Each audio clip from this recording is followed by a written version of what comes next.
berpolitik itu kalau mau menang itu ada 3, taktik, kemudian logistik, mental pasukan, 3 itu. Saya melihat dari 3 koalisi ini, kalau kemudian hari ini ada koalisi besar itu betul-betul hanya wacana yang sesaat saya lihat. Kenapa saya katakan sesaat? Kebetulan PDIP nggak hadir pada waktu diundang di acara Partai Amanat Nasional pada waktu itu. Sesungguhnya kalaupun koalisi besar ini ada, kebutuhannya lebih kepada pasca pemilu. Karena siapapun pemenang, dia harus memiliki sekurang-kurangnya 51% kursi di DPR untuk menggolkan secara mulus kebijakan-kebijakannya. Dan terjadilah yang kemudian terjadi. Pak Mahfud pada waktu itu ditolak oleh ketua umum yang lain. Di rapat setengah jam sebelum keputusan. Belum pendaftaran. Keputusan, karena itu hari Kamis. Pendaftaran terakhir itu hari Jumat.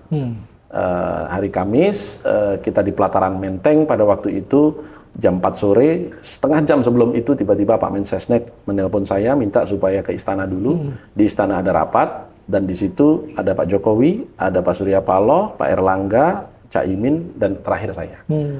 Jadi yang diundang hanya ketua umum partai parlemen. Dan di situ Pak Jokowi memulai, Bapak sekalian, per jam 2 tadi saya memutuskan tidak jadi mengambil Pak Mahfud MD. Nah, karena itulah kenapa kemudian para ketua umum partai itu menyampaikan, Pak Jokowi, kami ini sama-sama koalisi dengan PDI Perjuangan, tapi dalam konteks sistem pemilu kan kami minta terbuka. Kalaupun harus tertutup dalam rangka perbaikan arah demokrasi kita, mengeliminasi politik uang, yang itu muncul hanya karena persoalan suara terbanyak, maka tolonglah jangan tahun ini, tahun 2029. Nah, apakah MK akan mendengarkan ini atau tidak? Tanyalah kepada Presiden. Disampaikan nggak sama Pak Anwar Usman? Begitu.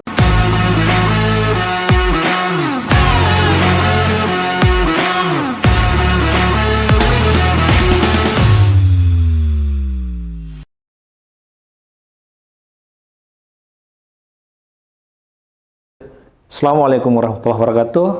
Selamat sore, sahabat UKI. Sore hari ini ada recording yang istimewa bersama saya, Gus Romi. Assalamualaikum Gus. Waalaikumsalam warahmatullahi. Sehat Gus? Alhamdulillah. Alhamdulillah. Muhammad Roma Hurmuzi. Sahabat UKI, kami berada di kediaman Gus Romi di kawasan Condet. Nah, ini giliran Gus Romi nih, akan kita kepoin. Kita akan bertanya banyak hal tentang kiprah Gus Romi. Jadi Gus, sahabat UKI ini juga meminta supaya Gus Romi menjadi salah satu narasumber. Itu apa usul yang masuk di chat kami. Nah, ini yang kemudian kami tindak lanjuti. Sahabat UKI, Gus Romi ini adalah salah seorang yang warawiri di televisi. Kalau bicara tentang politik nasional, salah satunya adalah Gus Romi. Nah, Gus Romi ini kalau kita buka sejarahnya, maka DNA-nya adalah DNA NU. Almarhum kakek buyut, Kiai Haji Wahab Hasbullah, bersama Kiai Haji Hashim Asy'ari.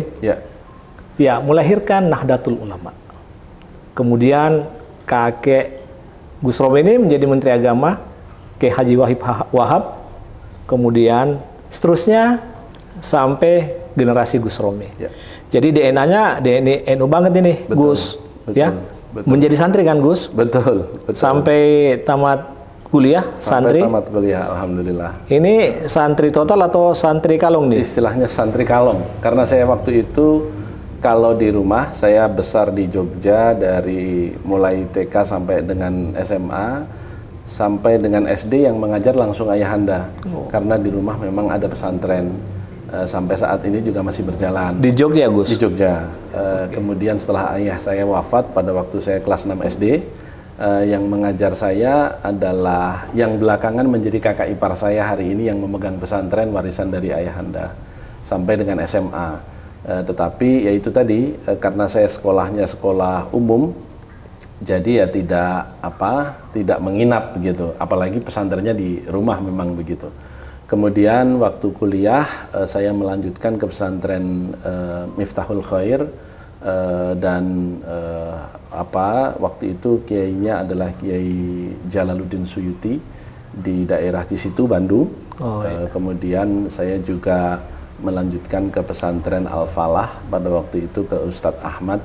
Jadi saya ngajinya kalong. Jadi kalau ba'dal maghrib saya ngaji ke Miftahul Khair, kalau ba'dal subuh saya ngajinya ke Al-Falah. Oke, itu baik. Di daerah Cisitu. Jadi saya kosnya tetap di daerah namanya Sadang Serang waktu itu ketika S2, tapi S1 saya memang di Cisitu. Oke, itu baik. Kira-kira. Ya Gus. Sahabat UKI, Gus Romi ini, ya mungkin ada yang penasaran ya, sekarang apa kesibukan Gus Romi ini? Gus, boleh tahu apa kegiatan sehari-hari belakangan ini? Sehari-hari saat ini kalau untuk pribadi saya kembali ke dunia bisnis. Karena memang sejak kuliah saya sudah menggeluti dunia bisnis. Sempat punya karyawan sampai lebih 2.000. Sebelum kemudian saya masuk ke politik, saya memang sejak di kuliah pun sudah berdagang gitu ya. Alhamdulillah sekarang masih ada beberapa usaha, ada pabrik kayu lapis, ada pabrik baja.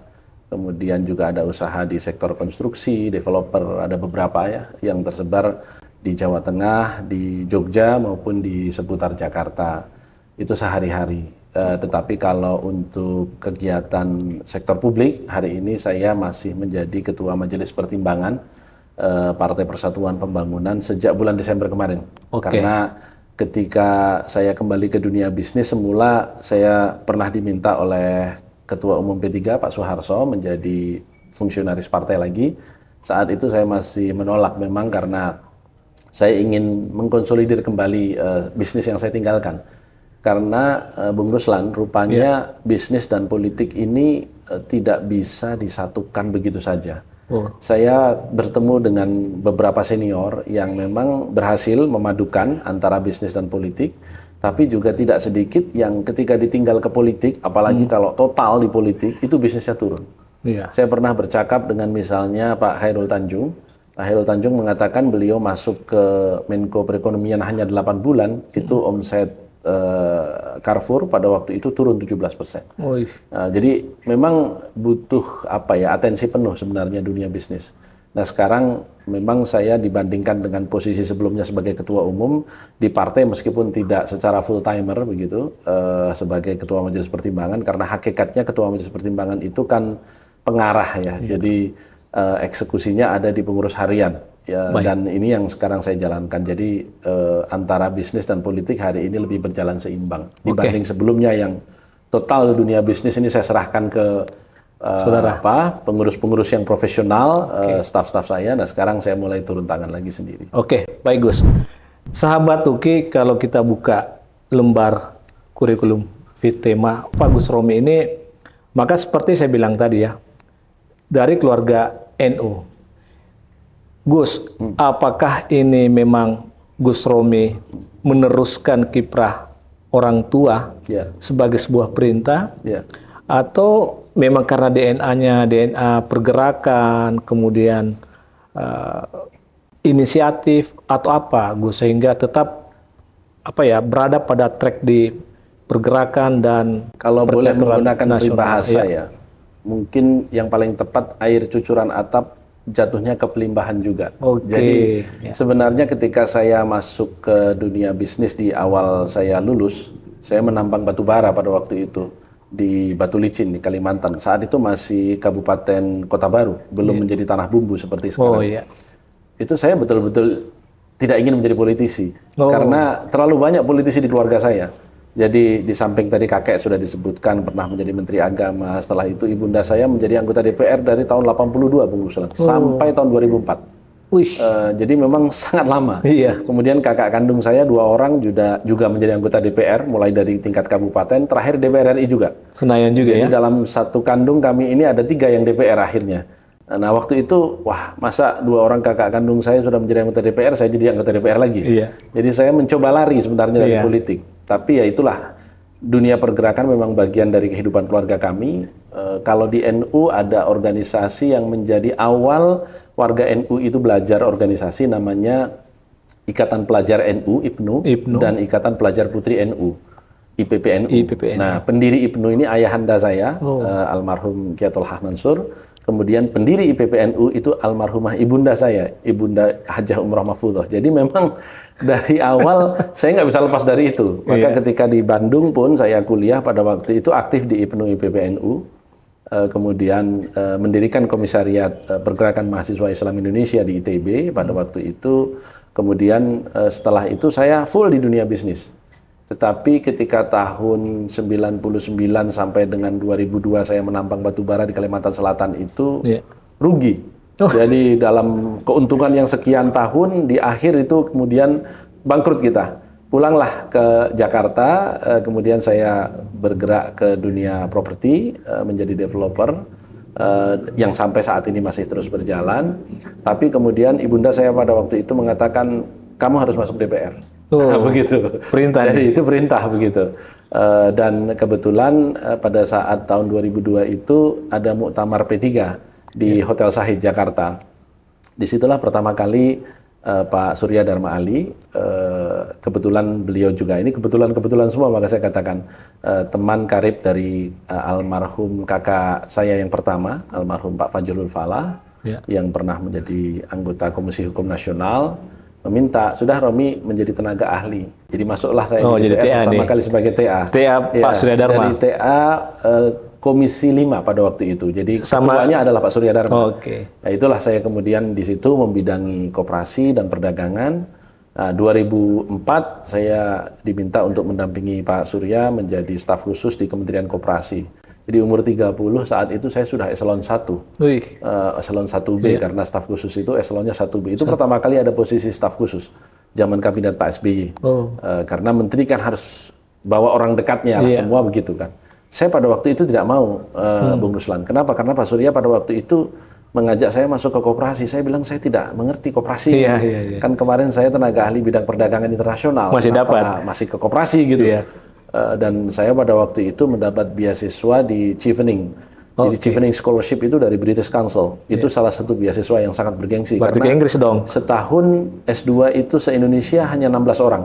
Jadi saya sudah diterima di situ dan saya kepingin melanjutkan pendidikan ke luar negeri. Nah, di mana waktu itu? Waktu itu di Oxford. Dan saya pada waktu itu sama Pak Surya, Pak saya sudah keterima dan sudah dapat beasiswa, biarlah saya berangkat. Tapi terus Pak Surya, sudahlah nanti ditunda dulu 1 tahun. Tapi ya itulah jalan hidup. Ketika ditunda 1 tahun, Chevening masih kasih. Tapi tahun kedua saya mau berangkat, Pak Surya nggak boleh lagi. Sehingga kemudian saya ngadep lagi ke Chevening, take it or leave it. Gitu. Jadi kamu ambil kalau nggak hangus. Akhirnya ya sudah. Dengan berat hati akhirnya leave it gitu. Dan waktu itu Pak Surya minta karena ini saya mau maju ketua umum tahun 97. Tahun 2007 jadi ketua umum beliau. Dan kamu harus jadi tim sukses saya. Nah, itulah kemudian mulai terlibat di dalam kepengurusan DPP sebagai wakil sekjen di tahun 2007. Dan sudah tahun 2009 saya mencalonkan sebagai anggota DPR dari daerah Kebumen Banjarnegara Purbalingga di Jawa Tengah. Alhamdulillah Allah berpihak. Takdirnya menjadi anggota DPR. Tahan dulu Gus. Sahabat UKI, kita tadi sudah mendengar langsung ya dari Gus Romi ya, bahwa NU itu adalah DNA Gus Romi gitu kan. Kakek buyut mendirikan, kemudian kakek menjadi Menteri Agama. Betul, dari Partai NU. Dari Partai NU, kemudian ayah ibu pendiri IPNU dan IPPNU. Betul. Pertanyaannya kok di P3 Bang? Padahal kan NU punya PKB partai. Jadi begini, ijtihad jam'iyah, ijtihad institusi Nahdlatul Ulama menjadi partai politik itu di P3 pertama kalinya. Jadi kalau kita mengikuti perjalanan Imam Syafi'i misalnya, beliau itu ada qaul qadim, ada qaul jadid. Jadi ada fatwa awal Imam Syafi'i, ada fatwa akhir Imam Syafi'i. Jadi fatwa akhir Imam Syafi'i itu lebih moderat karena pada waktu itu beliau pindah ke Kairo. Kalau yang qaul qadimnya beliau itu di Baghdad. Tetapi beliau tidak berkeinginan berada di dalam hiruk pikuk karena pada waktu itu kan Bani Abbas, dinasti Abbasiyah kan pusatnya di Baghdad. Jadi itu pusat pemerintahan. Jadi banyak intrik. Itu yang membuat beliau tidak nyaman. Jadi akhirnya beliau pindah ke Kairo. ketika beliau ke Kairo itu beliau menerbitkan fatwa yang kemudian dihimpun menjadi Qaul Jadid, dan pendapat-pendapat Imam Syafi'i di situ lebih moderat karena Kairo pada waktu itu juga sudah kota besar, kota bandar, banyak perdagangan di sana. Dan hiruk pikuk kan tidak lagi pemerintahan, tetapi sudah perdagangan dan banyak orang. Begitupun NU. Jadi pada waktu NU tahun 73 melebur, itu secara institusi menjadi P3. Karena P3 itu leburan, bukan pendirian, bukan didirikan, leburan, fusi dari 4 partai politik. Partai NU, Partai Muslimin Indonesia, Partai Islam Perti, Persatuan Tarbiyah Islamiyah, dan Partai Syarikat Islam Indonesia, PSI. Jadi itu leburan. Jadi ketika 4 partai politik itu hasil pemilu 55 menjadi P3, semua komponen politiknya tinggal di sana. Tetapi keormasan tinggal kepada 4 partai itu yang kemudian ketika melebur menjadi P3 berubah menjadi ormas. Itulah kenapa Ketua Umum pertama P3 yang pada saat itu disebut Presiden Partai itu adalah Ketua Umum PBNU, almarhum Kiai Haji Idham Khalid. Jadi secara sempurna NU itu bermetamorfosis menjadi P3. Nah, kalaupun PKB berdiri di tahun 98, pada waktu itu yang mendirikan orang-orang NU, bukan lagi NU secara institusi. Kenapa? Karena memang NU sudah khitoh. Sudah mengambil jarak terhadap seluruh partai politik. Karena itu NU tidak boleh lagi menjadi partai politik. Jadi NU-nya tetap ada. Tetapi pada waktu itu Gus Dur sebagai Ketua Umum Pengurus Besar NU bersama seluruh kiai-kiai NU mayoritas mendirikan PKB. Jadi ini dua. Maka saya selalu istilahkan P3 itu ijtihad jam'iyah, kalau PKB itu ijtihad nafsiyah. Jadi pribadi-pribadi warga NU. Meskipun pembentukan tim 9 pendirian PKB sendiri itu oleh surat keputusan pengurus besar NU. Tapi Bang, kan Bang Romi ini belakangan ke 2004 yang barengan dengan Surya Dharma kan? Kemudian PKB sendiri lahir itu kan 98 ya. 2002 saya sejak Muktamar Syahid. 2002. Berarti kan PKB udah lahir. Kemudian Abang bergabung di P3. Betul. Nah, apa sebelumnya ada komunikasi untuk Gus Romi ke PKB atau gimana? Tahun itu sebenarnya, jadi saya mewarisi darah P3 tentu dari almarhumah ibunda ya, karena memang ibunda saya di tahun 82 sudah menjadi anggota DPRD Provinsi DIY dan menjadi ketua Dewan Pimpinan Wilayah P3 DIY. Kemudian beliau menjadi pendiri Wanita Persatuan Pembangunan. Memang ada ajakan dan beliau menjadi anggota DPR sampai tahun 2004. Tetap di P3 ya? Ya, terakhir beliau enggak. Jadi tahun 97 beliau berhenti sebagai DPR yang jeda 2 tahun itu. Kemudian reformasi kan, pemilu dipercepat, tahun 99 beliau masuk lagi menjadi anggota DPR. Nah, saya sendiri pada waktu itu memang juga diajak, dan saya juga pamit kepada ibunda saya almarhumah. Bagaimana saya diajak masuknya ke P3, sudah berangkat saja. Jadi memang saya berangkat ke P3 ya atas restu almarhumah ibunda. Nah, kalau PKB sendiri waktu itu? Sudah ada DPR. Apakah tidak ada yang komunikasi yang di... Ada. Pada waktu itu saya diajak masuk ke Garda Bangsa, Gerakan Pemuda Kebangkitan Bangsa di Bandung. Tetapi memang tidak sempat aktif ya di sana karena memang juga masih kuliah S2 kan. Saya di tahun 99 itu meneruskan S2 di ITB. Jadi memang di politik belum terlalu tertarik untuk aktif. Nah, ketika saya menamatkan S2 tahun 2002 barulah saya sudah memang usaha juga sedang turun pada waktu itu. Kemudian ibunda saya mengatakan, sudahlah, coba dulu ke DPR gitu. Cuma saya waktu itu saya nggak mau jadi politisi. Ya sudah, nggak usah jadi politisi. Bantu dulu politisi-politisi di Senayan itu supaya kamu punya wawasan politik secara nasional. Nah, saya dititipkan langsung oleh almarhumah ibunda ke Pak Surya Dharma pada waktu itu, dan Pak Surya Dharma, baik Bu, nanti coba saya wawancara dulu anaknya gimana, interestnya kemana gitu, karena masih cukup muda pada waktu itu, saya tahun 2002, belum 30 tahun kan. Jadi kemudian ditanya sama Pak Surya, S2 sudah selesai? Sudah. Kemudian apa pelajaran yang kemarin dipelajari? Oh, saya struktur organisasi industri nasional. Oh ya udah, kalau gitu cocok, saya ketua komisi bidang industri, perdagangan dan koperasi. Ya sudah, kalau gitu saya masuk di industri dan perdagangannya saja. Ya itulah awalnya. Tapi kemudian yang mengajak semakin dalam ke politik ya Pak Surya Dharma pada waktu itu. Jadi memang beruntung juga ya, usia yang sangat muda sudah menjadi tenaga ahli. Alhamdulillah. Ya kan? Kemudian magang ya, langsung ketua umum. Ya, jadi memang sebenarnya nggak langsung karena secara struktural saya sudah mulai dari pengurus departemen, naik menjadi wakil sekjen tahun 2007, naik lagi menjadi sekjen tahun 2011, kemudian menjadi ketua umum 2014. Hanya waktunya saja yang cepat.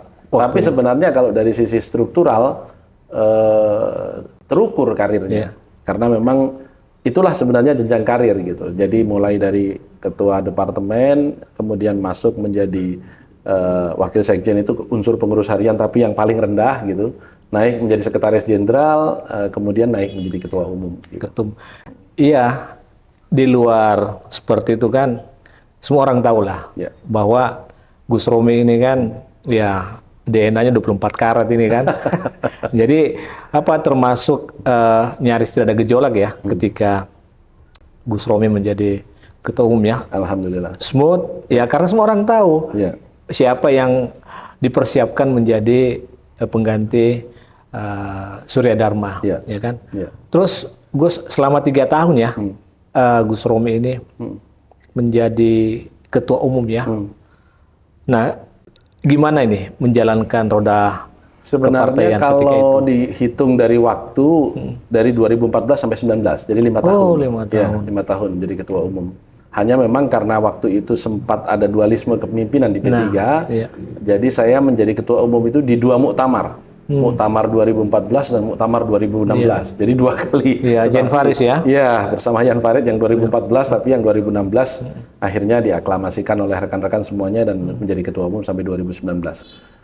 Bagi saya pada saat menerima tampuk kepemimpinan P3, saat itu kita mendapatkan 39 kursi ya di DPR RI. PR saya paling utama begini, berpolitik itu kalau mau menang itu ada 3, taktik, ya kan, kemudian taktik, kemudian logistik, mental pasukan, 3 itu. Taktik tentu ada di otak saya sebagai orang yang dipercaya menjadi ketua umum, maka saya susunlah. Dan cara saya melakukan pemenangan itu karena memang kita didasari atas latar belakang santri, maka saya selalu sitir kaidah usul fikih, bunyinya begini, al-muhafadzah ala qadimis salih wal akhdhu bil jadidil aslah. Jadi mempertahankan yang lama yang masih baik dan mengambil yang baru yang lebih baik. Jadi prinsipnya ada 3. 1 adalah prinsip kontinuasi, kelanjutan. Kalau sudah baik dilanjutkan. Yang kedua komplementasi. Apa yang belum ada dari kepemimpinan sebelumnya kita lengkapkan. Kemudian yang ketiga rekonsiliasi. Karena waktu itu saya diwariskan PR dualisme kepemimpinan partai waktu saya berbeda dengan Pak Jan Farid pada waktu itu. Maka inilah yang saya garap dan saya gunakan sebagai metode saya melakukan pemenangan partai. Nah, kembali lagi kepada taktik, logistik, dan mental pasukan. Nah, taktik itu yang tadi saya sebutkan. Kemudian dari langkah taktis yang saya siapkan pada waktu itu, kepengurusan saya adalah kepengurusan tergemuk dalam sejarah P3. Sampai berapa? Pengurus harian sampai 120-an. Biasanya pengurus harian P3 itu di bawah 50 orang. Kali ini 100. Kali ini lebih 120 pada waktu itu karena saya mengakomodir kubu Pak Jan Farid, saya mengakomodir apa yang dititipkan Pak Surya, saya mengakomodir loyalis-loyalis saya. Jadi semua digabungkan. Dan alhamdulillah pada waktu itu menjelang pemilu 2019 sebenarnya gegap gempita P3 sudah luar biasa. Kita juga mungkin menjadi ketua umum yang paling banyak memasang billboard pada waktu itu, mungkin Bung Ruslan ingat. Ingat, sampai yang kita lakukan. Gus Romi kan sampai main gitar itu sorban. Aduh. Jadi pada waktu itu sebenarnya taktik itu sudah kita siapkan, kemudian logistik saya selalu katakan kita cari bersama-sama, kemudian yang ketiga mental pasukan. Nah, dalam rangka membangun mental pasukan itulah maka saya kemudian diminta oleh partai untuk menokohkan diri. Karena saya katakan pada waktu itu, coba menurut rekan-rekan pengurus harian ini, apakah kita perlu ambil tokoh dari luar atau kita mencoba untuk membranding tokoh kita sendiri. Kawan-kawan mengatakan harus ketua umum. Maka kemudian bismillah pada waktu itu kita melakukan branding karena memang di Indonesia politik itu patron klien, Bung Ruslan. Tak bisa kita mengatakan kemudian politik di Indonesia itu membasiskan diri kepada ideologi, visi, organisasi. Ingat, 49% pemilih kita itu hanya lulusan SD atau bahkan tak lulus SD. Dan sarjana di Indonesia hanya 3%. Jadi kalau kita bicara visi dan misi, yang makan hanya 3% itu. Iya. Pemilih kita mayoritas, mereka tak ngerti visi atau misi. Sekarang taunya malah gizi. itu kenyataannya. Sehingga memang tak perlu kita berkampanye, menyusun platform yang rumit-rumit. Bahasa tinggi dibaca oleh mereka gitu. Dan ini hanya konsumsi mungkin sejumlah TV berita saja mungkin atau podcast politik saja gitu. Tapi mayoritas tidak. Mereka melihat tokoh. Jadi melihat partai itu melihat tokoh. Ini yang menjelaskan kenapa kemudian tahun 99 PDIP menjadi pemenang. Padahal ada 48 partai politik. Mereka mendapatkan 33%. Angka yang tidak pernah dicapai oleh dirinya sendiri sampai hari ini. Jadi tidak ada satupun partai politik yang hari ini di era multipartai melebihi prestasi PDIP tahun 99. Begitupun 2004. SBY pada waktu itu jangan kata Demokrat punya infrastruktur. Bendahara umum pertama Demokrat yang namanya Pak Albert Yaputra, kawan di DPR, pernah mengatakan ke saya kalau saat itu kita kantor tingkat provinsi saja susah. Karena verifikasi waktu itu hanya tingkat provinsi, nggak sampai tingkat kabupaten. Belum daerah ya. Jadi jangan kata kemudian punya infrastruktur daerah, enggak. Bahkan beberapa waktu itu konon Demokrat itu juga memiliki daerah yang tidak ada calegnya, tetapi tiba-tiba ada suaranya. Karena apa? Pesona Pak SBY. Lagi-lagi tokoh. Begitupun 2014. Kita tahu persis bagaimana kemudian PDIP mengambil kembali tongkat kemenangan itu dengan ada Pak Jokowi. Nah, jadi itu yang kemudian diputuskan oleh rekan-rekan, sudah ketua umum harus mau ditokohkan. Itulah kenapa kita pasang, dan itu memang menimbulkan euforia, ini P3 bangkit. Gus Romi, sebentar nih. Sahabat Uki, ada yang ingin saya gali terkait dengan Jan Faris, dualisme kepemimpinan itu. Apa trik atau kunci sehingga kemudian bisa melebur nih dengan soft gitu. Nah, apakah yang tadi dengan politik rekonsiliasi itu? Itu kuncinya. Memang di situ kuncinya. Karena semua loyalis Pak Jan Farid saya masukkan ke dalam kepengurusan. Semua loyalis Pak SDA masuk di dalam kepengurusan. Begitupun loyalis saya. Jadi kalau tadi saya katakan biasanya pengurus harian DPP hanya 40-an. Ya karena kali 3 figurnya ada Pak Jan Farid, ada Pak SDA, ada saya jadi 120. jadi itulah yang kemudian saya lakukan. Sehingga kemudian kawan-kawan berpikiran ya sudah, untuk apa lagi bertengkar, toh semua masuk ke kepengurusan. Komprominya ya. Yang kemudian kedua, kita lelah karena tujuan kita kan bukan berseteru, tujuan kita kan mempertahankan ini punya partai warisan ulama, dan itulah yang akhirnya saya lakukan. Jadi kalau Anda goyang di tingkat elit, peganglah grassroots. Saya keliling ke seluruh Indonesia. Dan saya punya target pada waktu itu 514 kabupaten kota harus saya kunjungi. Alhamdulillah sampai dengan saya duduk tidak lagi menjabat sebagai ketua umum, lebih dari 100 kabupaten kota sudah saya kunjungi. Jadi saya pada waktu itu target, saya sebagai kepala keluarga tetap harus memberikan waktu kepada keluarga.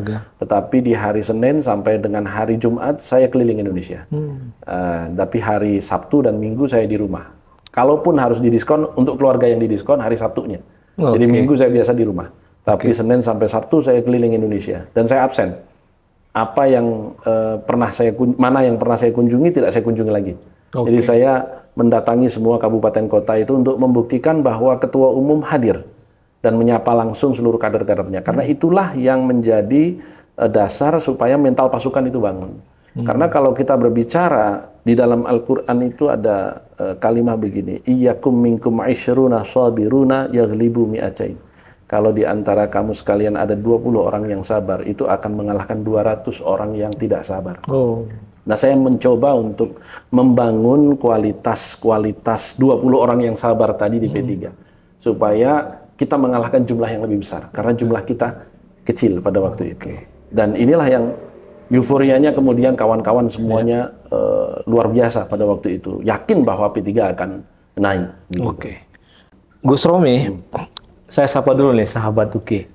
Kita coba menelisik bagaimana politik nasional saat ini setelah banyak mendengarkan seperti apa langkah dan taktik yang dilakukan oleh Gus Romi sehingga P3 ini tetap solid, kokoh. Gus, kalau melihat 2024 yang tinggal 11 bulan lagi. Ini kan sekarang politik terbagi ke dalam koalisi-koalisi ya. Ya, ada 3 koalisi sudah ya. Ada 3 koalisi. Koalisi Indonesia Koalisi Kebangkitan Indonesia Raya (KIR), Koalisi Perubahan, dan Koalisi Indonesia Bersatu. Dan P3 berada pada KIB Indonesia Bersatu. Nah, sekarang kabar terbaru ini kan koalisi besar ini. Ya. Nah, gimana Gus Romi melihat ya dinamika politik nasional nih? Saya melihat bahwa 2024 ini menjadi pertarungan yang menarik karena mungkin ini pertarungan yang menjadi ajang politisi-politisi senior bertarung terakhir. Oke. Jadi masih ada Pak Prabowo di satu sisi yang sudah 4 kali maju dihitung dari konvensi Partai Golkar tahun 2004 ya. Iya, betul. Tapi ada tokoh baru namanya Ganjar dan Anies. Nah, ini kan sudah baru nih.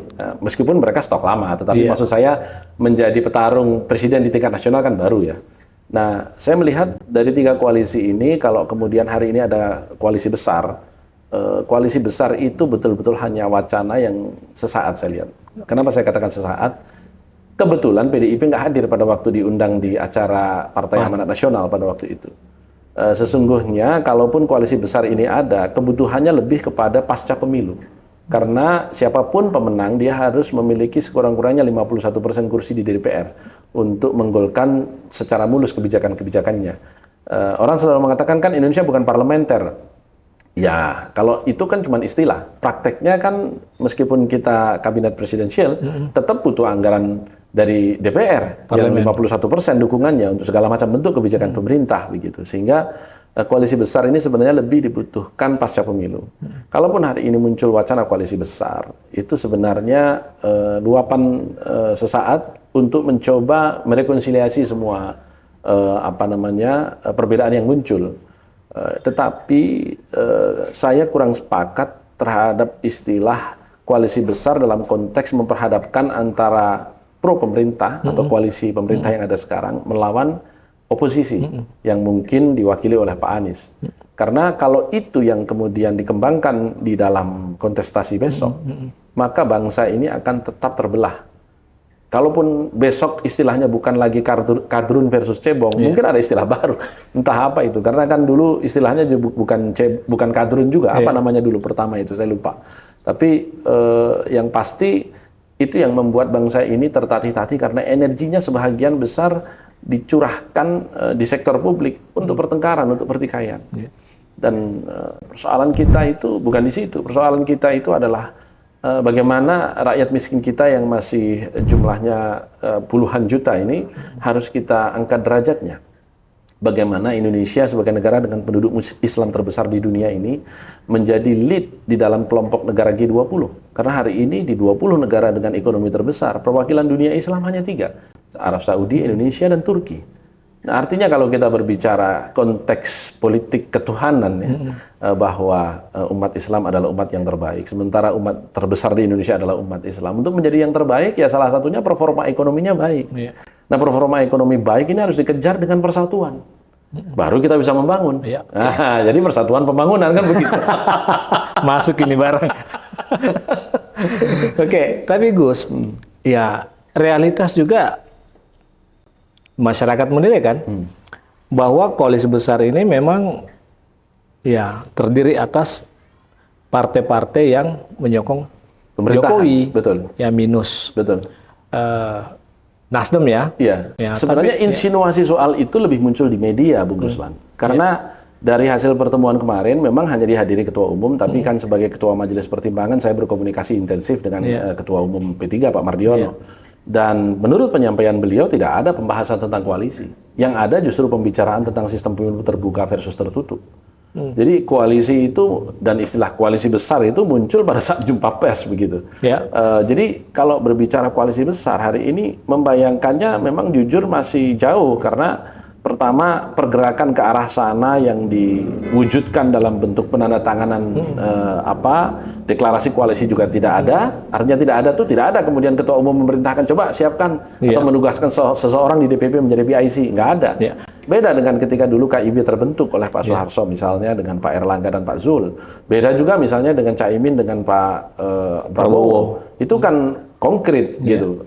Kemudian juga koalisi perubahan. Itu semua sudah deklarasi. Jadi saya melihat hari ini koalisi perubahan ada di sana di satu sisi. Di sisi lain koalisi Kebangkitan Indonesia Raya juga sudah menominasikan setidak-tidaknya Pak Prabowo. Dan kemudian koalisi Indonesia Bersatu ini yang memang masih menjadi pekerjaan rumahnya tersisa. Karena Golkar masih menginginkan Pak Erlangga menjadi calon presiden. Sementara Pak Zul dari Partai Amanat Nasional sudah menyebut Pak Ganjar dan Pak Erick Thohir. Jadi dua ini belum ketemu nih.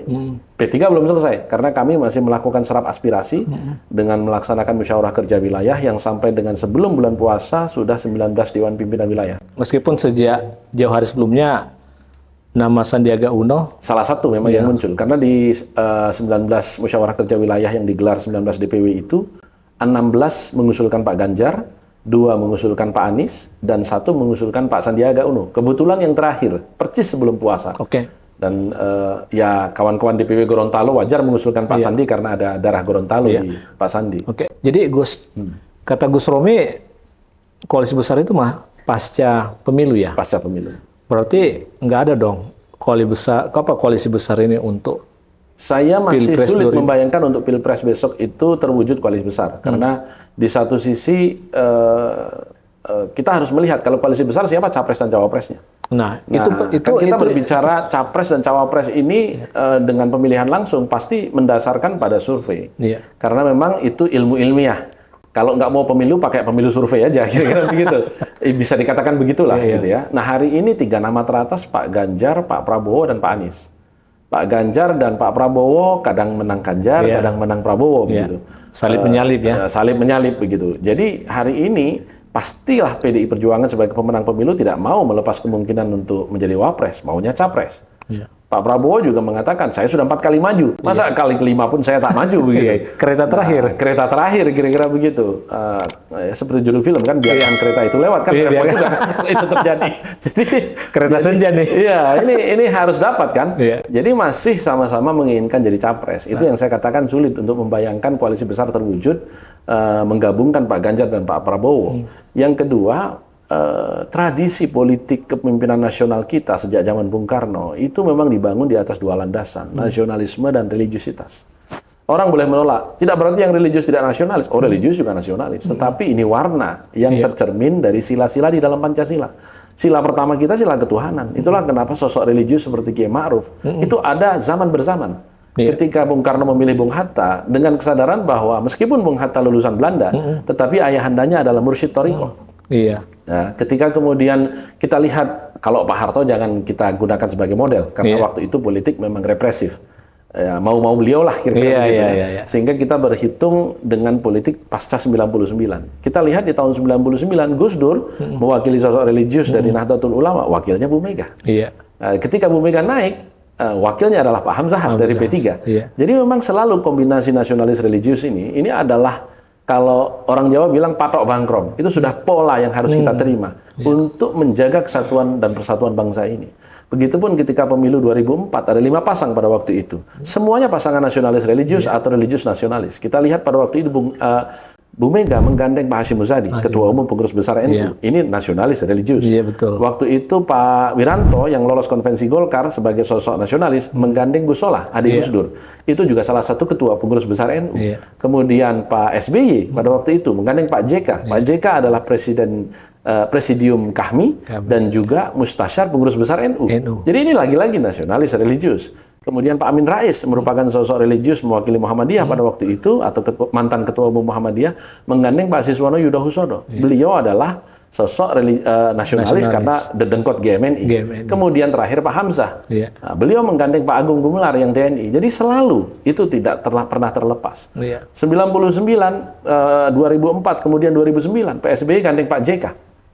Itu juga merupakan perwakilan kelompok nasionalis religius. 2004 SBY JK. 2004 ya SBY JK. Yang 2009 beliau menggandeng Pak Budiono memang tidak mencerminkan kelompok itu, tetapi jangan lupa bahwa Pak SBY saat itu adalah incumbent yang memang ibaratnya dipasangkan dengan siapapun berdasarkan survei menang.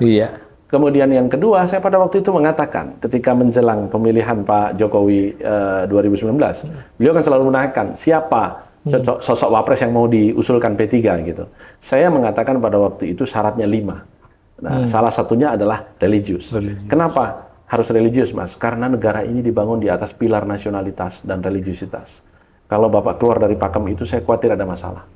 Nah, 2009 Pak SBY dengan Pak Budiono, ya percaya nggak percaya, tapi ada Pansus Senturi pada waktu itu, yang sempat menggoyang pemerintahan Pak SBY, dan aktornya salah satunya Pak Budiono malahan gitu. Jadi itu yang saya katakan, sehingga kemudian ketika saya usulkan ke Pak Jokowi menjelang 2019 harus memenuhi 5 syarat, dan menurut saya 5 syarat, saya belum menyebut nama, bahkan saya menyampaikan ini bulan November 2017. Hanya kriteria. Jadi, ya. Pertama kali mengusulkan Kiai Ma'ruf itu ya P3 pada waktu itu, karena saya ditanya terus sama Pak Jokowi, saya katakan, Pak, mari jangan mulai dengan pendekatan orang. Mari mulai dengan pendekatan kriteria. Karena kriteria ini berbicara kebutuhan. Apa, Mas? Satu, harus religius. Kenapa? Karena Bapak sudah mewakili sosok nasionalis. Yang kedua, harus orang yang bisa diterima semua ormas Islam, terutama NU dan Muhammadiyah. Nah, kemudian yang ketiga, harus sosok yang bisa diterima 212. Oh, kenapa 212? Karena mereka faktor. Saya katakan begitu. Dan Bapak terlalu dimerki berada di belakang Ahok. Nah, kalau kemudian sosok wakil Bapak ini bukan kelompok yang bisa mereka terima, Bapak akan dihabisi dengan isu itu. Digoyang terus. Kemudian yang keempat, harus orang non partai, Pak. Loh, masa orang partai malah nggak dapat? Nah, gitu. Dan saya pada waktu itu mengatakan, Pak, semua orang partai mau, semua ketua umum partai mau menjadi wakil presiden. Masalahnya, kalaupun saya mau, Caimin akan tolak. Kalaupun Caimin mau, Pak Erlangga akan tolak. Kalaupun Pak Erlangga mau, Pak Surya Paloh akan tolak. Saling nolak. Ya, saling menolak. Ya, jadi ada peribahasa Batak yang awalnya nang dihau, gitu ya. Nggak dikau, nggak diaku, lebih baik dimakan hantu. Gitu. Jadi pada waktu itu saya sudah sampaikan, Pak, pasti akan ada posisi saling menolak itu, dan harus orang non partai yang menengahi. Nah, dan terakhir saya bilang harus tua. Wah, Pak Jokowi kaget lagi. Kenapa harus tua? Bukannya sekarang itu pemilih separuh milenial? Iya, Pak. Tetapi masalahnya, Bapak berangkat dari PDI Perjuangan. Cawapres Bapak harus orang tua, sehingga tahun 2024 dia tidak potensi untuk maju menjadi capres. Bukan kalau ancaman, kemudian Cawapres Bapak hari ini anak muda, 2024 dia akan menjadi capres terkuat. Dan itu pasti tidak dimaui oleh PDI Perjuangan. Tadinya kucing, menjadi macan, gitu. Atau membesarkan anak macan, gitu. Nah, akhirnya, terus siapa, Mas, yang memenuhi kriteria seperti itu? Saya sebutkan Kiai Ma'ruf Amin. Jadi beliau benar-benar kaget. Bahkan ketawa-ketawa beliau waktu itu. Masa sampai ngusulin Kiai Ma'ruf? Bapak percaya atau tidak percaya, Pak, saya bukan dukun, tetapi saya menganalisa secara ilmiah. Dan itu akan terjadi. Nggak mungkin. November 2017. Selepas dari istana, saya langsung minta waktu Kiai Ma'ruf, diterima oleh beliau di kantor Majelis Ulama Indonesia, dan didampingi oleh Wamenak sekarang, Pak Zainud Tauhid, dan ada ajudan beliau namanya Edi. Dan saya sampaikan, itu beliau marah. Beliau sampai begini, Romi, saya ini sudah pakai sarung kok masih suruh ngurus negara. Saya masih ingat betul itu. Kata Kiai Ma'ruf. Dan nggak mungkin lah, dari mana bisa saya, nama saya itu terpotret survei pun tidak. Kiai, ini bukan soal potret survei, tapi ini kebutuhan nasional. Jenengan harus mau. Enggak. Kamu kok nggak pamit dulu? Saya sempat dimarahin sama beliau. Ya, bukan dimarahin, apa ya istilahnya? Ngegerutu beliau. Enggak, Kiai. Saya diizinkan atau tidak diizinkan, jenengan harus siap pada saatnya. Lantas 2018, betul, nama Kiai Ma'ruf sama sekali nggak ada di dalam percaturan usulan, dalam percaturan survei. Yang menyeruak malah nama Profesor Mahfud MD. Malah udah pakai baju kemeja, standby. Betul. Bahkan pada waktu itu sebenarnya sudah sinergi dengan P3, dengan saya. Saya bertemu dengan Prof. Mahfud di rumahnya, di belakang gedung Antam itu, dan kemudian berjanji, mari kita sinergi. Saya bantu P3 mengusulkan saya. Itu yang terjadi pada waktu itu. Dan yang terjadi pada saat hari H pendaftaran, atau pekan pendaftaran, Pilpres di bulan September 2018, P3 mengusulkan 1 Kiai Ma'ruf Amin, 2 Profesor Mahfud MD. Karena pada waktu mau berangkat, saya meminta restu almarhum Kiai Maimun Zubair, Ketua Majelis Syariah kami, siapa yang mau diusulkan. Hasil penelusuran dan rapat kami, juga komunikasi dengan istana, kami mengusulkan 2 nama, Prof. Mahfud dengan Kiai Ma'ruf. Terus beliau, apa nggak ada yang lain? Itu Kiai Maimun sempat Nggak ada, Kiai. Inilah nama yang satu yang dikehendaki istana, yang satu yang menurut kami DP3 akan menjadi penengah. Ya sudah, Kiai Ma'ruf nomor 1 karena lebih tua.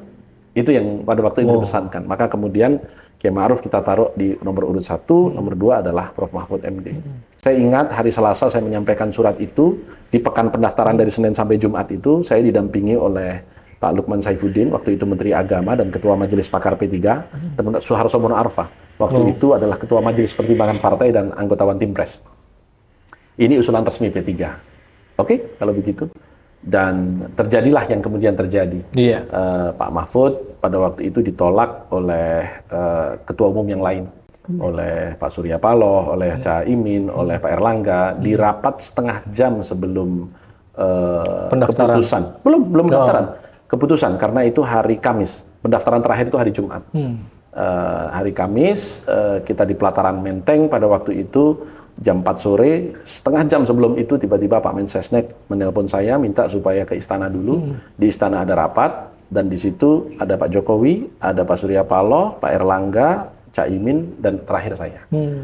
Jadi yang diundang hanya Ketua Umum Partai Parlemen. Pak Oso pada waktu itu sudah terlanjur ada di pelataran Menteng, jadi nggak mungkin ditarik lagi ke istana. Karena di pelataran Menteng sudah penuh dengan para ketua umum partai non-parlemen dan juga seluruh sekjen pada waktu itu. Dan di situ Pak Jokowi memulai, Bapak sekalian, per jam 2 tadi saya memutuskan tidak jadi mengambil Pak Mahfud MD. Itu jam 2. Iya. Kaget saya. Iya. Begitu lihat saya kaget, beliau menanyakan, sepertinya Mas Romi kaget. Itu saya masih ingat seletupnya Caimin. Biasa Pak sponsor. Begitu. Jadi rupanya surat saya bocor. Iya, gitu iya, ya. iya. Biasa Pak sponsor. Gimana sponsor? Kan Caimin juga nerima Pak Mahfud tadi pagi. Saya bilang gitu. Iya. Nah, terus Pak Jokowi, ya sudah, kalau gitu saya tanyakan lagi. Coba Pak Surya, apakah bisa menerima Pak Mahfud kalau jadi wapres saya? Tidak bisa, karena Pak Mahfud pada waktu itu adalah ketua tim sukses Prabowo tahun 2014. Dan selama 5 tahun ini apa keringatnya untuk kita? Nanti akan menimbulkan gejolak. Nasdem tidak bisa terima.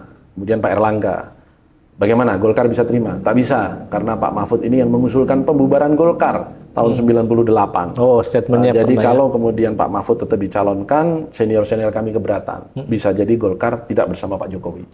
Itu jelas sekali. Iya. Kemudian Caimin bagaimana? Sikap kami, sikap PBNU. Sampai hari ini PBNU menolak Pak Mahfud karena bukan kader NU. Baru kemudian ke saya. Bagaimana P3? Masih sama dengan usulan hari Selasa? Masih. Baik, Bapak-Bapak, kalau begitu, bagaimana kalau cawapres saya adalah Kiai Ma'ruf Amin? Pak Surya bisa terima? Bisa. Pak Erlangga bisa terima? Bisa. Caimin? Bisa, karena Rois Am. P3 nggak perlu saya tanya lagi. Iya. Gitu. Berarti kan tetap menang ini, tetap Kemudian, menang P3 nih. Ya. Kemudian beliau pejet, Pak Pratikno masuk. Pak Pratik, tolong ditelepon Kiai Ma'ruf Amin. Beliau sudah diputuskan para ketua umum menjadi calon wakil presiden. Saya sempat menyelah, Pak, bagaimana dengan Ibu? Oh, Ibu menyetujui apapun hasil rapat. Karena memang sudah jauh hari Bu Mega mengatakan kepada saya, Dek, soal cawapres saya nggak cawe-cawe karena PDIP sudah punya presiden. Pak Jokowi dalam hal ini. Nah, lantas kemudian dipejet, coba Kiai Ma'ruf Amin ditelepon. Oh ya Pak, siap. Sama sekalian suruh ngukur jas. Sudah Pak, kemarin. Jadi kata Pak Mensesnek waktu itu. Sudah Pak. Loh, kok sudah suruh ngukur jas? Iya Pak. Lah kemarin disuruh apa? Suruh baca doa. Ya kalau gitu sekarang baca doa dan jadi wakil presiden. Gitu. Dan itulah yang terjadi di Gedung Juang kalau Bung Ruslan. Kita kan akan mendaftar di hari Jumat pagi, itu kan kita berangkat dari Gedung Juang. Nah di situ kan Kiai Ma'ruf membaca doa dan calon wakil presiden. Nah itulah yang terjadi di dalam detik-detik pencalonan di tahun 2019 dulu. Nah jadi kalau mengacu kepada itu, lantas kemudian yang koalisinya Pak Prabowo, KMP pada waktu itu ya, kalau nggak salah namanya. Merah Putih. Maaf, Merah Putih yang 2014. Saya lupa namanya apa, tapi Pak Prabowo pada waktu itu 2019 memutuskan Pak Sandi itu detik-detik terakhir. Rapat sampai dengan Jumat malam itu saya ingat betul. Artinya apa, Bung Ruslan? Ibarat kata kita pernah muda, ya kalau kita mencintai seorang wanita sampai dengan janur itu melengkung, masih terbuka. Jadi sekarang ini Apa yang tadi koalisi besar yang baru wacana, apa yang sudah tertuang menjadi naskah kesepakatan koalisi, baik itu di koalisi perubahan, koalisi KIB maupun koalisi kebangkitan Indonesia Raya, itu saya sebut sebagai tunangan. Hanya tunangan. Belum pernikahan. Belum. Pernikahan itu pada saat para ketua umum dan sekjen menandatangani dokumen resmi KPU pencalonan. Itulah pernikahan. Jadi sebelum itu semua masih bisa berubah. Orang yang sudah menikah bisa cerai, kan begitu. Apalagi yang masih tunangan. Jadi kalau kita melihat dinamika sekarang ada, itu lebih karena ya kerjaan lembaga survei lah yang selalu memunculkan nama-nama kan, gitu. Kalau tidak ada lembaga survei, orang hanya menerka-nerka kan. Siapa yang paling kuat ini kira-kira gitu. Dan nanti ukurannya adalah banyak sedikit masa yang datang ketika seseorang itu muncul di dunia umum atau di sektor publik. Oh ini kayaknya yang paling ramai. Tapi kan hari ini perusahaan pengerah massa juga ada, gitu. Jadi semua bisa artifisial. Ada jasanya tuh. Ya, apalagi kalau kita bicara media sosial, buzzer juga banyak, kan? Jual subscriber juga ada, jual follower lebih banyak lagi, gitu. Jadi sekarang ini banyak kepalsuan yang kita harus betul-betul membaca apakah ini nyata atau ini maya. Baik, Gus, sahabat Uki luar biasa, detik-detik 2019 ya, ketika Jokowi memilih antara Mahfud dan Ma'ruf, kita sudah mendengarkan langsung pelaku nih, Gus Romi. Gus, tapi saya masih penasaran ini Gus dengan koalisi-koalisi ini. Tadi ketika koalisi besar, hasil gabungan koalisi Indonesia Bersatu dan koalisi Indonesia Raya, banyak yang menilai ini kan manuver Jokowi ya, sebagai sebuah medium untuk menyatukan partai-partai di kabinet minus Nasdem. Orang yang membaca seperti itu tidak salah, namanya juga bacaan, ya kan? Tetapi saya membacanya itu temporer saja. Mungkin karena kekesalan beliau Piala U20 batal karena gerakan PDI Perjuangan begitu ya. Tetapi beliau kader PDI Perjuangan dan beliau berangkat dan duduk 2 kali sebagai presiden karena PDI Perjuangan. Jadi terlalu naif kalau kemudian kita membayangkan beliau berbeda pandangan dengan Bu Mega. Apalagi sebelum bertemu dengan partai-partai koalisi kemarin, Pak Jokowi juga sudah seminggu sebelumnya bertemu dengan Bu Mega, lebih lama, bahkan hanya berdua. Gitu. Jadi kalau ini kita sebelum dengan Puan. Yang Puan yang ada Bu Mega, ada Pak Hasto di istana itu. Kan sebelumnya kan sudah bertemu gitu. Jadi memang seminggu atau 2 minggu sebelumnya gitu. Dalam politik itu kualitas pertemuan itu sangat menentukan arah perjalanan. Ketika beliau bertemu berdua, kemudian terbatas, lama, itu tentu lebih bernilai daripada yang ketemu rame-rame. Nah, saya melihat kemarin itu sama sekali nggak ada manuver Pak Jokowi. Toh PDIP diundang kan, hanya karena undangan itu tidak boleh diwakilkan kepada selain ketua umum dan Bu Mega tidak di dalam negeri ya nggak bisa datang. Gitu.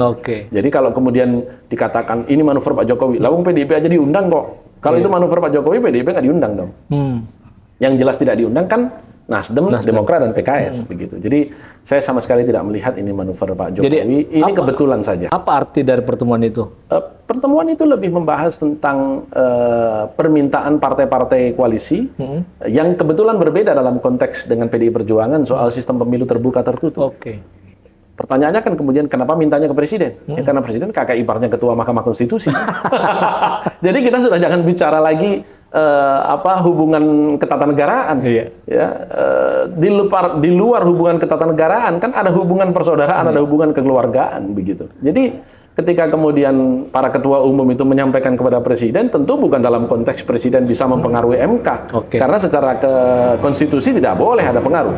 Tetapi kan presiden dalam kapasitas sebagai kakak ipar ketua Mahkamah Konstitusi.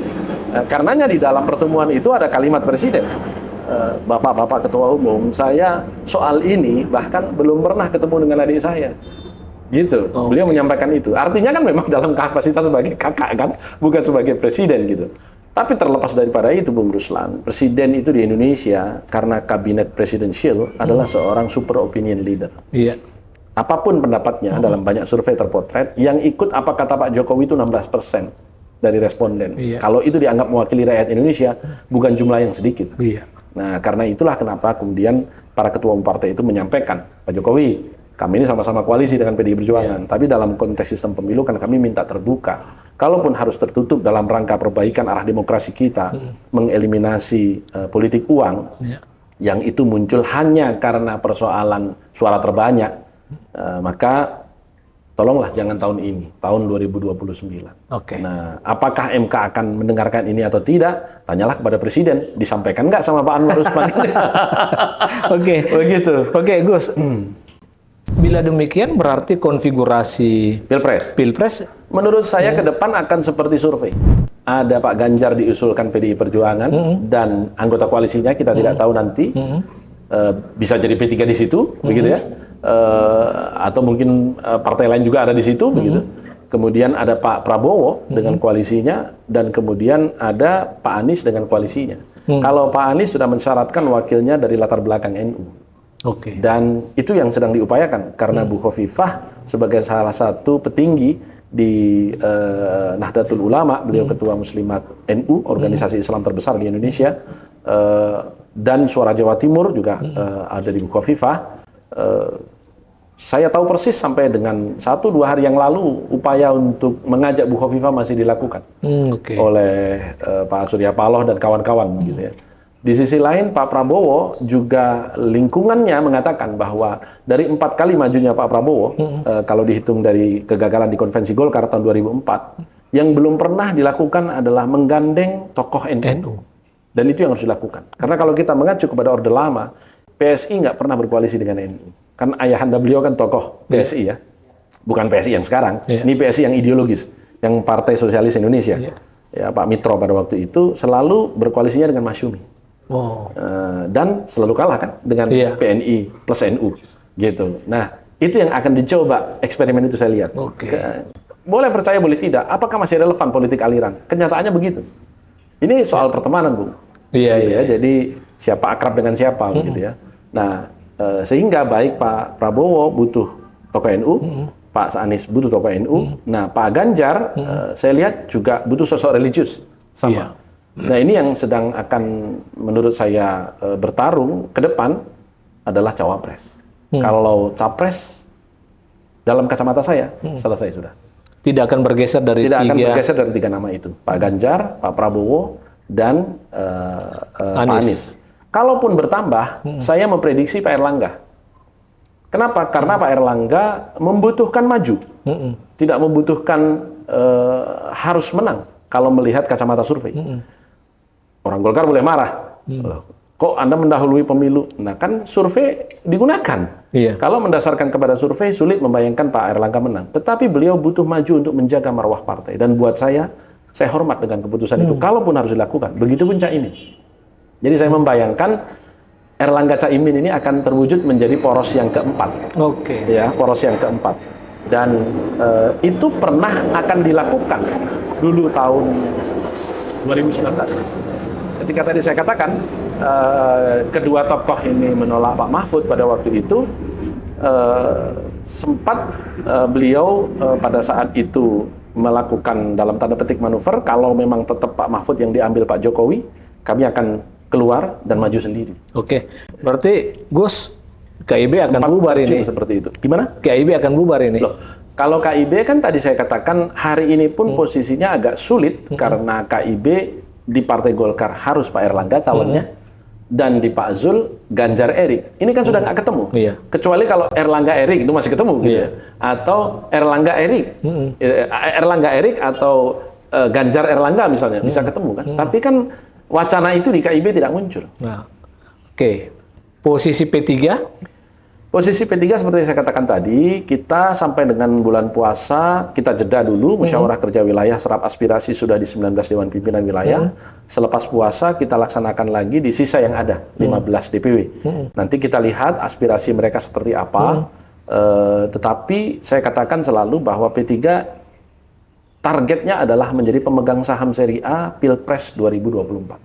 Jadi kami bukan ingin bergabung di putaran kedua, kalau ada di Pilpres besok. Kami ingin sejak awal calon yang kami usung ini adalah pemenang. Nah, karena kita tidak dalam posisi memiliki kader untuk menjadi calon presiden, maka kita mencoba membidik calon wakil presiden. Oke, Nah, dan itu yang itu sedang kita upayakan, apakah itu dengan Pak Ganjar nanti kalau dicalonkan PDI Perjuangan, apakah dengan Pak Prabowo atau dengan Pak Anies, ini yang tentu dinamikanya ke depan masih akan kita lihat. Oke. Berarti sampai hari ini masih sangat cair juga di... Masih sangat cair. Dan cairnya ini masih cukup lama kok menurut saya. Masih dengan bulan September nanti. Karena pendaftarannya masih bulan September. Konsentrasi kami hari-hari ini kepada pencalekan. Karena pencalekan masuk DCS atau daftar caleg sementara pendaftarannya 1 sampai 14 Mei. Kalau tidak ada perubahan. Oke. Ya, karena apa saya katakan perubahan itu bisa saja karena sampai saat ini KPU belum menerbitkan PKPU pencalonan, peraturan KPU untuk pencalonan. Saya kira ini karena ada dinamika Partai Prima dan belakangan ada Partai Berkarya juga yang minta agar mereka diberikan kesempatan yang sama dan waktu yang sama. Nah, kalau ini diberikan oleh KPU berdasarkan kepada putusan Bawaslu, maka tahapan pemilu akan mundur. Akan geser. Betul. Oke. Apakah gesernya hanya pendaftaran atau sampai mundurnya pemilu? Kita lihat nanti. Oke.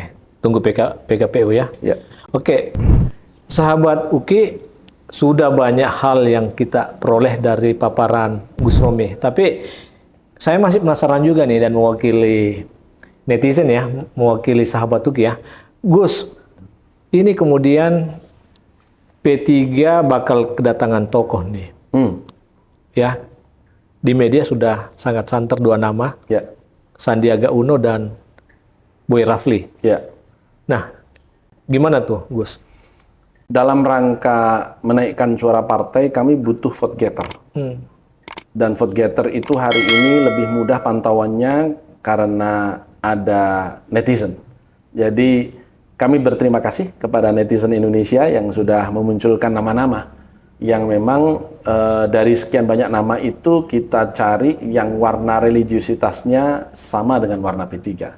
Artinya yang warnanya religius. Dan di antara tokoh-tokoh itu ada nama Pak Sandi Uno dan ada nama Pak Boy. Kalau Pak Sandi itu sebenarnya muncul bersama dengan Pak Erik, berbeda dengan Pak Boy.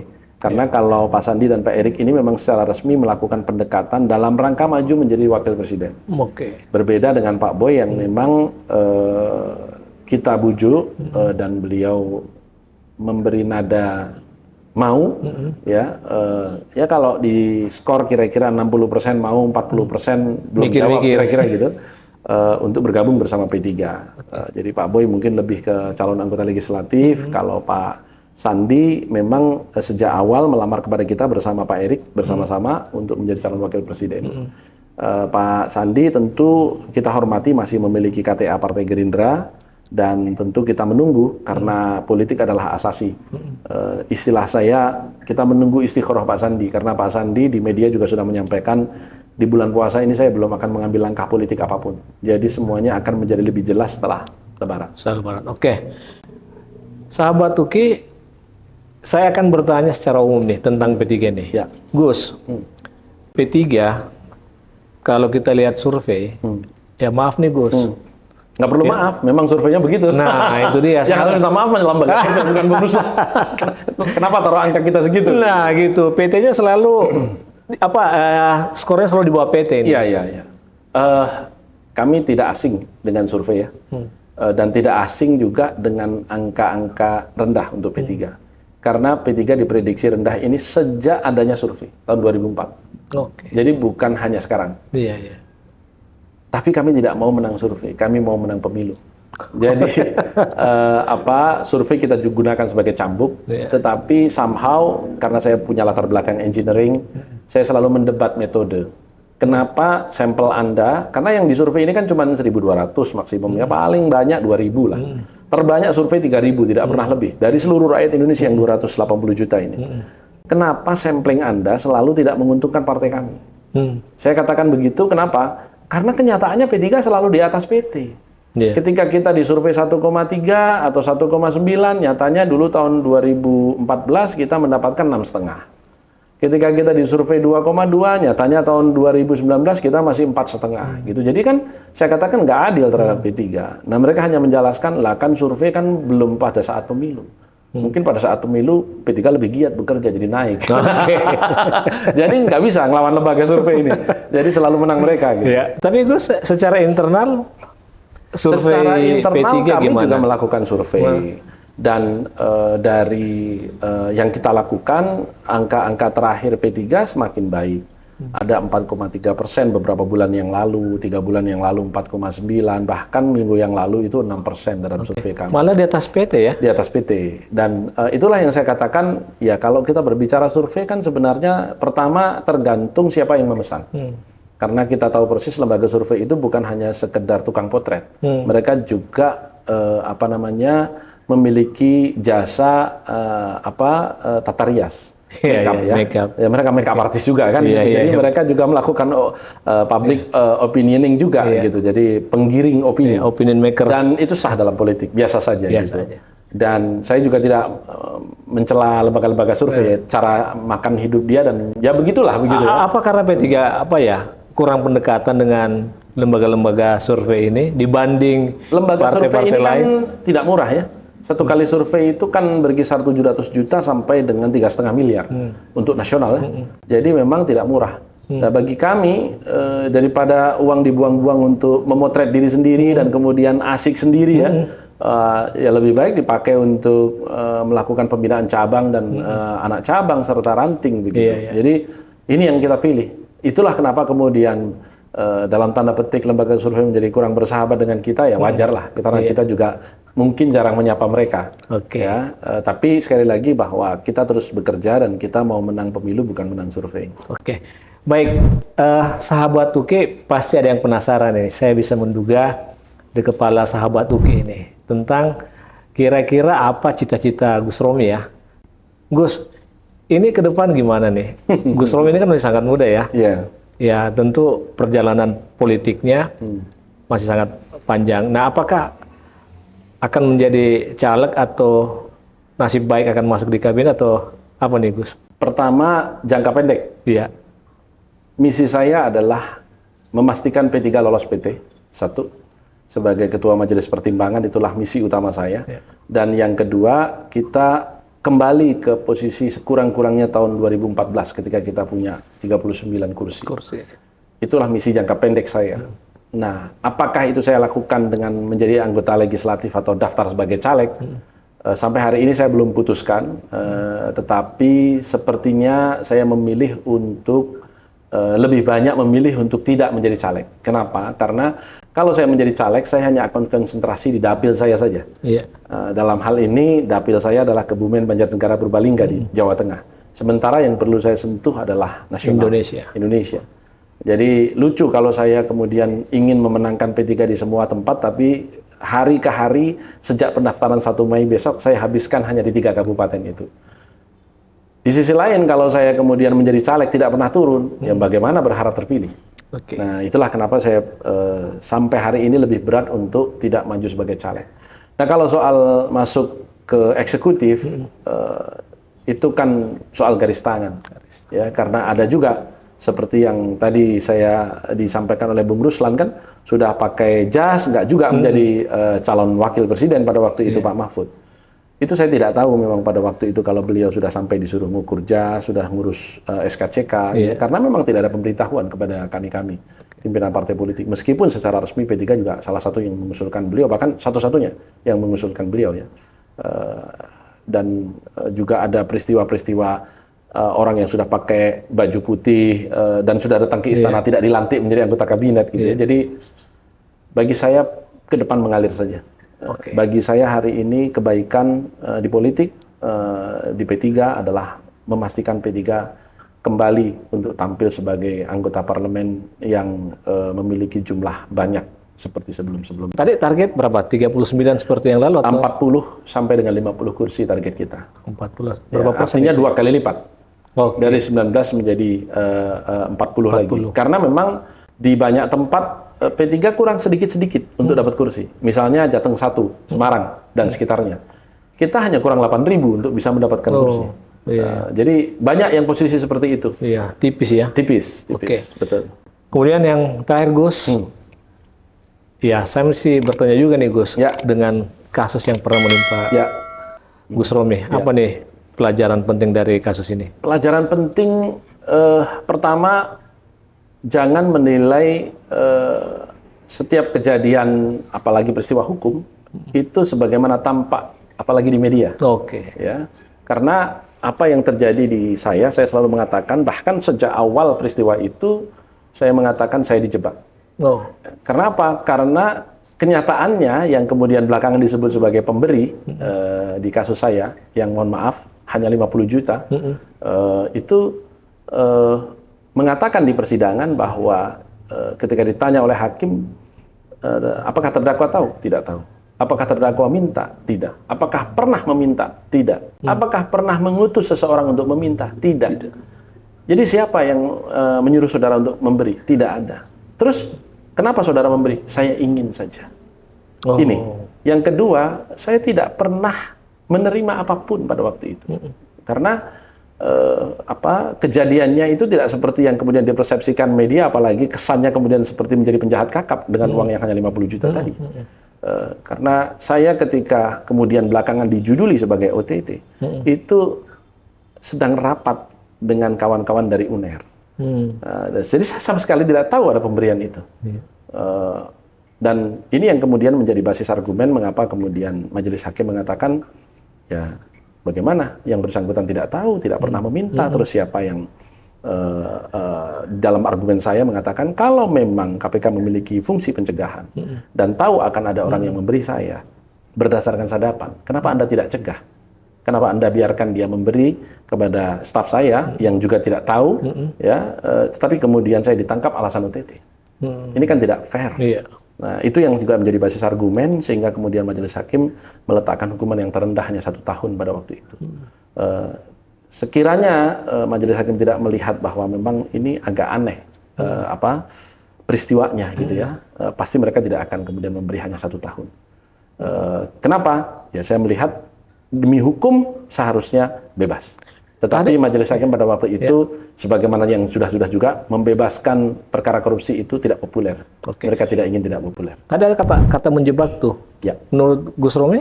Wallahu a'lam siapa yang menjebak. Tetapi kenyataannya pemberinya pun mengatakan seperti itu. Dan itu documented di persidangan. Ada videonya. Saya pun memvideokan sendiri melalui staf-staf saya pada waktu itu. Tolong, ini penting betul. Gitu. Akan menjadi dokumen kelak bahwa apa yang dituduhkan itu sama sekali tidak benar.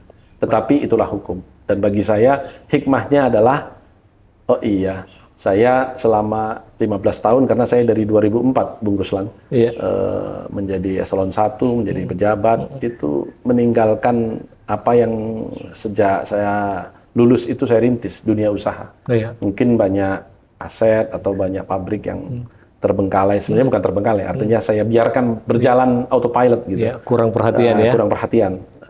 Mungkin Allah mengingatkan itu sudah dipercayakan, sudah diamanahkan, coba berdayakan lagi. Itulah yang sekarang saya coba. Jadi saya sekarang lebih memilih untuk konsolidasi ke dunia usaha dan kalaupun harus kembali, ya sekarang sudah kembali di Partai Persatuan Pembangunan, partai yang sejak awal membesarkan saya juga. Kita lihat apakah keinginan dan harapan yang saya targetkan yaitu meloloskan P3 dan mengembalikannya ke 40 kursi atau sampai dengan 50 kursi itu terwujud. Kalau itu terwujud, bagi saya sebahagian dari cita-cita politik saya dalam jangka pendek sudah tercapai. Kalau misalnya memungkinkan Gus Romi tetap sebagai ketum P3, kita lihat nanti muktamar berikut. Karena itu masih bulan Desember tahun 25. Tapi siap kan, Gus? Harus siap. Harus siap. Harus siap. Baik. Sahabat UKI, lebih dari sejam kami berdialog. Banyak hal yang kita peroleh dari Gus Romi tentang politik nasional, lebih-lebih tentang Pilpres. Saya kira kita berterima kasih ya kepada Gus Romi atas pandangan, atas potret Pilpres dulu dan kini ke depan. Gus, sekali lagi terima kasih. Sukses buat Gus Romi. Sama-sama. Assalamualaikum warahmatullahi wabarakatuh. Waalaikumsalam warahmatullahi wabarakatuh. Terima kasih netizen. Sampai ketemu. Assalamualaikum warahmatullahi wabarakatuh. Waalaikumsalam warahmatullahi wabarakatuh.